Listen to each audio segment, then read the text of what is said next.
What's up, guys? How we doing? Welcome to another episode of Hindsight is 2020. It is tennis season officially. I personally don't think the tennis season starts until the Australian Open starts, and I'm not gonna waste your time. We're gonna get right to it. I'm gonna make a series of 4 videos. I'm gonna go through 128 players and 64 matches in the first round. In this video, I'm going to go through seeds 1 through 32. I'm going to start here with Aryna Sabalenka, 2-time defending champion. She's facing off against Sloane Stephens. Saba has a 4-0 head-to-head, and she's a very massive favorite. I don't see her losing to Sloane Stephens. I think Sloane Stephens is planning on retiring personally after this year. She just doesn't look like she loves tennis right now. She just lost back-to-back against Ann Lee, which I think is a pretty bad loss. I will say, though, for her last 5 times at the Australian Open, she's been an underdog, and she has picked up a set in every single of her last 5 matches at the Australian Open as an underdog. With that being said, though, I don't see Sabalenka dropping a set to her. I just think that it's going to be a pretty straightforward 2-0 win for Saba. Even though in 3 of their 4 matches she has dropped a set, so I would probably lean toward, let's see what the over price is here, 17.5.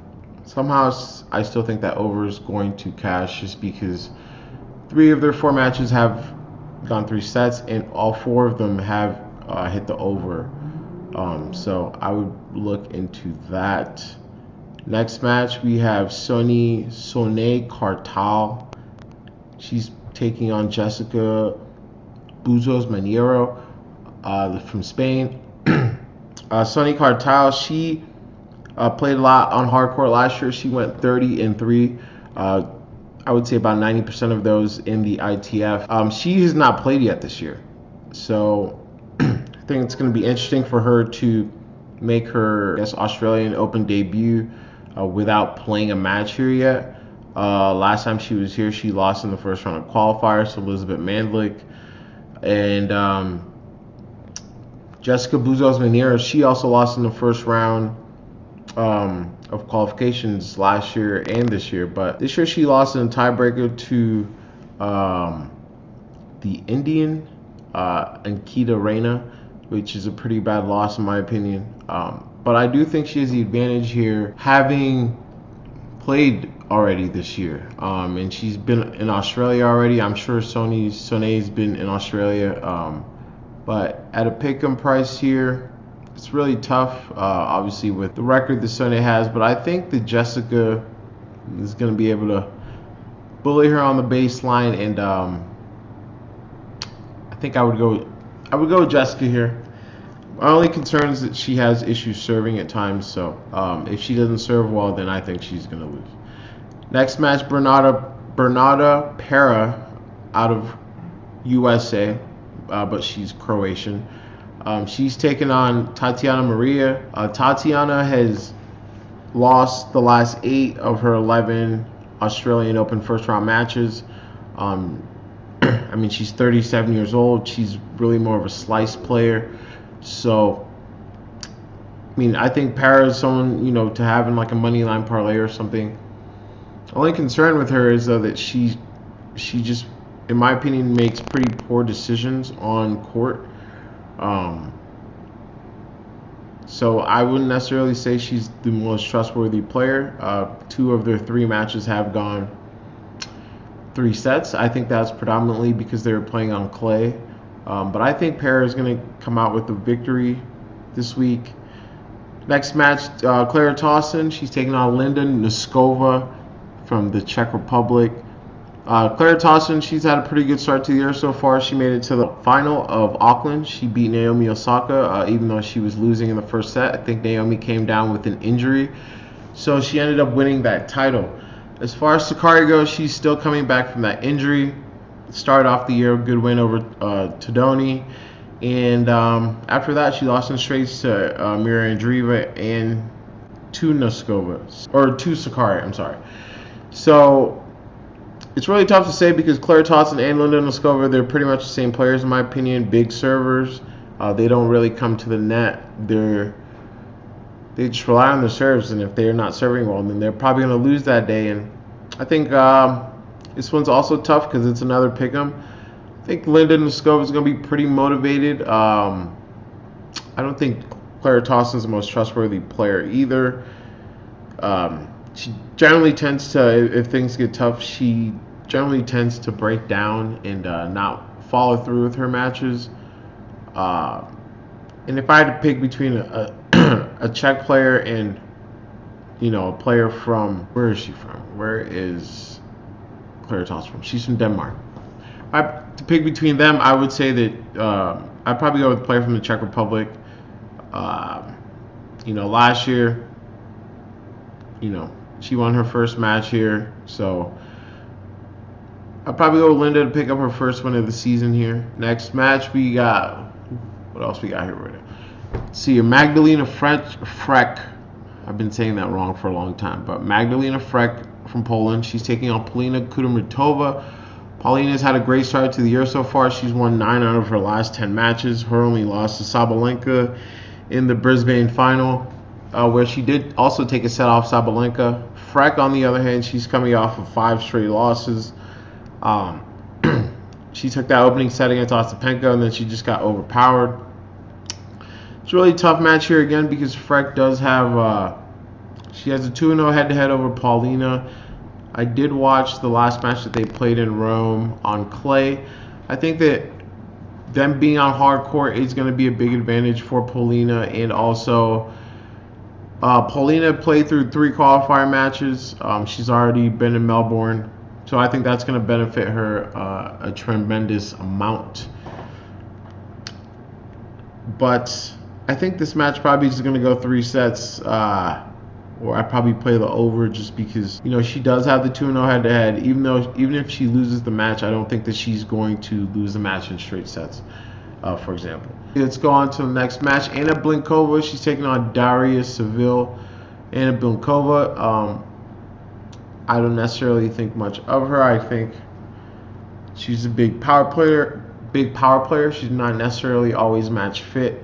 Seville, I don't think she's been the same since coming back from that Achilles injury that she had a few years ago. But, she's playing at home. I think she's going to be extremely motivated here. She has beat Blinkova before. She beat her here. She beat her at the start of the season last year in Hobart. I think it's going to be another similar situation where, either player can win the match. I mean, it's 1.4, 2.6, so I'd be willing to take a shot at Seville here, or at least maybe to take a set. This match, what we got here, Magda, she's taking on Moyuka Uchiyama. Uchiyama, she's out of Japan. Lynette, the Pole. Uchiyama's lost five matches in a row. Even though with her losing that, I'm still a little bit surprised at this head-to-head because Lynette is not a very trustworthy player to me. She's very hit or miss. She can lose to anyone on literally any day. And she did not particularly play well against Maya Joint. I'm not going to look too much into that because a lot of times players, right before big tournaments, they generally don't tend to show their best efforts. So I'm not going to hold that against her. She does have a 3-0 head-to-head. I expect her to go through in the first round. Don't think it's going to be easy, but I do think she will win. Next, we have Marie Buskova from the Czech Republic, and up-and-coming phenom Mira Andreeva. Well, I think this match is going to be pretty simple, at least for me. I think Mira's going to win in straights. I think Marie has been hurt when I've been watching her play the past month. Her last 3 matches, she's dropped a set. She doesn't particularly look great. I think she tweaked her knee in her match against Samsonova, because she didn't necessarily look great in the 3rd set of that match. When I was watching it, it looked like she tweaked her knee. Obviously, Mira, she's coming off the match against Sabalenka. She lost in the Brisbane final. All of her matches this year so far, she's won in straight sets, and I expect her to do the same again today. As we can see here for Marie Buskova, every match she's lost at the Australian Open. It's also been in straight sets. Last 2 years she's lost in the first round, so I see the same result happening again. See, next we have Diana Schneider out of Russia. She played her college tennis at North Carolina State. I love Diana. She's one of my favorite players to watch. She had that unreal match against Putintseva. Looked like she had a little bit of a wrist injury while she was in the match. But Cocchioretto, Cocchioretto's coming off of 4 losses in a row. But interestingly enough for this match, she's beat Diana Schneider 3 times. And I think that's predominantly because she's also a left-handed player. And 2 of those matches were on clay. But I think depending on how she's going to serve, I think she might cause Schneider some trouble. Just because generally when lefties and righties play, you want to, give more of an advantage to the left-handed player, but in this case both of them are left-handed. I think they hit with the same power, but I do think Diana Schneider is just a little bit better on serve, so I still trust her. I don't see her regressing after the form that she's been in. I mean, her first year's Australian Open, she made it to the second round. She didn't drop a set until she lost a match, and then after that, last year she lost in the first round to Jasmine Paolini. I just don't see that happening this year with the upward trajectory that she's had so far this year. What else we got? Next match is Ayla Tomljanovic. She's taking on Ashlyn Kruger. Kruger was dealing with an injury in her previous match to Jessica Pegula, her doubles partner. That's part of why she retired. This is a rematch, though, of a match earlier this year. She played with Ayla. This line is kind of short, where I think that Ayla can end up winning a set here, and I wouldn't be surprised if she did, especially with Kruger not being 100%, and also obviously having the Australian crowd in the background to help her with that. So this one's tough. Kruger's been playing really well, but I think Ayla can match her, and especially if she's not 100%, then I think that it's going to be a huge issue. All right, next up we got Marketa Vondrousova. We see she's taking on Jana Fett. Marketa, she was just coming back from an injury from Wimbledon last year. She was playing really well in both her matches so far this year. She came with a back injury against Diana Schneider while she was up a set. She was forced to retire. So I'm not necessarily sure that she's going to even play this match.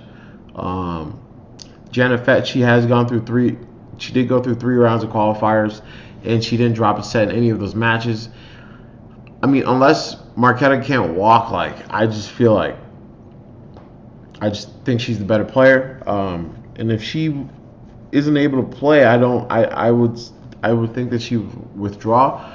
But just because I have a rule just not to bet against players who wear qualifiers, I'd probably lean with Jana Fett +7, +6.5, just because I think that she'll play the match close, especially just because Marketa's back injury looked so bad. And if she plays, I don't think she's going to be at 100%. Next, we have Diane Parry. She's taking on Donna Bekic. Donna, way more experienced player on hard court, 52 and 55. Career on hard court for Parry, 19 and 14 last year. Donna, she's 219, 158 or 152 losses. She is coming off of 4 losses in a row. I mean, she lost to Leylah Fernandez, Coco Gauff, Putintseva in Adelaide. So I don't necessarily say those 3 losses are bad losses because, I mean, Putintseva has been playing unreal. Coco's Coco. So, and while she has lost, she did lose her previous match to Diane Parry. I think she's just going to be a lot more motivated this time around. She's been at AO for a very long time. Last year, she lost in the first round. And I just don't think that she's going to do that again this year, especially because Diane Perry, she hasn't played since I believe, yeah, she hasn't played at all this year. She hasn't played since the Billie Jean Cup in November. So I just think that Donna's a better player. Might have a little bit issue with the one-handed backhand, but Perry's 1-14 against top 20 players in her career, and I just don't see her getting the job done today. Next up, we have Anastasia Pavlyuchenkova out of Russia. She's taking on Yuan, who is a really good prospect. I love Yuan. I think she's a really good player. My issue with her is that she's extremely inconsistent, and she kind of struggles on serve. And she's gonna have a problem here because Anastasia, I mean, that's her weapon, is her serve. So if she's serving better, I just see her just smoking her. The problem here, though, is that Yuan is a much better mover on court, way quicker on her feet than Anastasia. So if Anastasia ends up not serving as well as she can, then I think it might be an issue for her. As this match is also a pick'em, I wouldn't necessarily bet on this match, but if I had to put money on it, I would probably go with Anastasia, just because I just trust players who are better on serve. And if you don't serve well, you're not going to win. And also Yuan, she's lost her last 2 matches or appearances here in Australia in the first round in straight sets. So I think I'd lean Anastasia. Let's see. Next match, we have Tamara Zidansek. She's out of Slovenia. She's taking on another Anastasia. All these Russians. Anastasia Potapova. This is an interesting match because Anastasia leads the head-to-head 2-1 this time around. But all 3 matches of theirs have gone over the total. 2 of them were on hard court. Monterey and Monastir, those are both slower courts, so I think that might have been an issue. And then like the match before that, they played on clay. So I think this court's going to be a lot more faster. I think that she's, when she wins her matches, she wins in straight sets. So actually, that's not true. She's just a very tricky player to figure out. Zidansek, I just don't think she makes good decisions on court at all. That's always been my big issue with her. But I will say, for her Australian Open performances, the majority of her matches generally go over. And Anastasia, just when she's off, she just doesn't play well. And every single match she's played at the Australian Open has ended, oddly enough, in straight sets. So I think for her today, she's either going to win in straight sets or she's going to lose this match. But Zidansek is another one of those. Did play through qualifiers. So for me, it would either be, again, but on tennis, it's pretty much simple. If you don't win in straights, you're going to lose. So it have to be Potapova 2-0 for me, or Zidansek 2-1. So next match, Laura Sigmund. She's taking on Haley Baptiste, the American. Laura, she's 36 years old. She's an interesting one because I don't necessarily love her gamesmanships. I think this match is perfect for an over. Sigmund's last 5 matches at the Australian Open all have gone over. Baptiste, let's